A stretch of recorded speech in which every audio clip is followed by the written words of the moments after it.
সাকিব আল হাসান কতবার নিষিদ্ধ হয়েছেন তা হিসাব করতে গেলে ক্যালকুলেটর নিয়ে বসতে হবে। সবশেষ তিনি বোলিংয়ের ক্ষেত্রে আইসিসির নিষেধাজ্ঞা পেয়েছেন।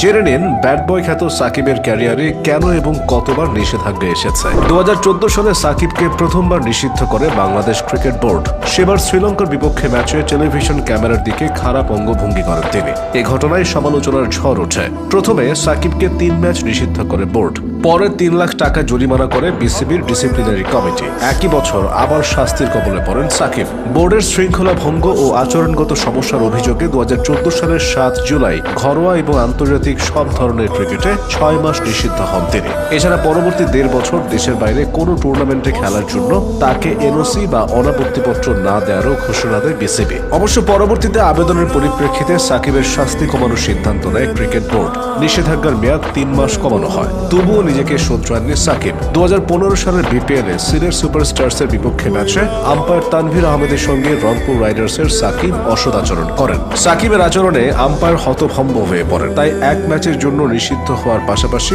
সাকিবকে 20,000 টাকা জরিমানা গুনতে হয়। এই ঘটনার পরে আম্পায়ারদের সঙ্গে সাকিব আরো কয়েকবার বিতর্কে জড়িয়েছেন। সাকিবের উপর বড়সড় নিষেধাজ্ঞা আসে 2019 সালে। সেবার সব ধরনের ক্রিকেট থেকে 1 বছরের নিষেধাজ্ঞা সহ 2 বছরের জন্য নিষিদ্ধ হয়েছিলেন বিশ্বসেরা এই অলরাউন্ডার। সাকিবের বিরুদ্ধে 3টি অভিযোগ প্রমাণিত হওয়ায় তাকে সাজা পেতে হয়েছিল।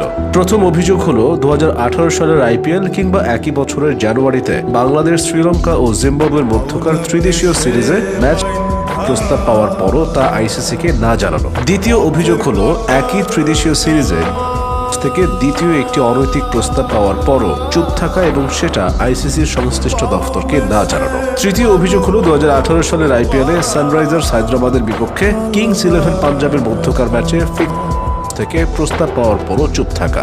এইসব অভিযোগের ব্যাপারে দোষ স্বীকার করে নেন সাকিব। তদন্ত শেষে তার বিরুদ্ধে শাস্তি ঘোষণা করা হয়। প্রত্যেকবার আচরণগত কারণে নিষিদ্ধ হলেও সাকিব এবার অবৈধ বোলিং অ্যাকশনের কারণে নিষিদ্ধ হয়েছেন। সম্প্রতি তার বোলিং অ্যাকশনে ত্রুটি ধরা পড়েছিল। এই জন্য ইংল্যান্ডে গিয়ে বোলিং অ্যাকশনের পরীক্ষা দিয়েছেন। সেখানে ব্যর্থ হওয়ায় England and Wales cricket board তথা ইসিবির অধীনে কোনো টুর্নামেন্টে বোলিং করতে পারবেন না তিনি। এবার বিসিবি এক সংবাদ বিজ্ঞপ্তিতে জানিয়েছে, অ্যাকশনের ত্রুটির কারণে আন্তর্জাতিক ক্রিকেটের পাশাপাশি দেশের বাইরে কোনো ধরনের টুর্নামেন্টেই বল করতে পারবেন না বাঁহাতি এই স্পিনার। বোলিং করতে না পারলেও তিনি সব ধরনের ঘরোয়া ও আন্তর্জাতিক ক্রিকেটে ব্যাটসম্যান হিসেবে খেলা চালিয়ে যেতে পারবেন। সাকিব শিগগিরই তার বোলিং অ্যাকশন বৈধ করার চেষ্টায় একটি আইসিসি স্বীকৃত পরীক্ষা কেন্দ্রে পুনর্মূল্যায়নের জন্য যাবেন। এসব ঘটনা ছাড়াও সাকিব আরও কিছু বিতর্কিত ঘটনার জন্ম দিয়েছেন, যেসব কারণে তিনি নিষিদ্ধ হতে হতে বেঁচে গেছেন। 2010 সালে প্রথমবার বিতর্কিত কাণ্ড করেন সাকিব। ভারতের বিপক্ষে সিরিজের 4র্থ ম্যাচে ব্যাটিং করছিলেন সাকিব, কিন্তু সাইড স্ক্রিনের পাশে এক দর্শকের নড়াচড়ায় সাকিব রেগে যান।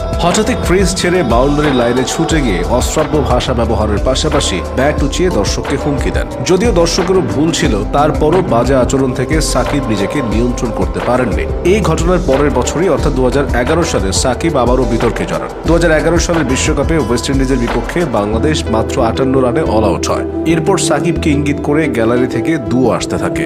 সাকিব সেটিকে ভালোভাবে নিতে পারেননি, তাই দর্শকদের উদ্দেশ্যে মধ্যমা আঙ্গুল দেখিয়ে তিনি নিজে বাজে ইঙ্গিত করেছিলেন। এভাবেই বিতর্ককে বন্ধ বানিয়েছেন সাকিব আল হাসান। পেয়েছেন হাফ ডজন নিষেধাজ্ঞা।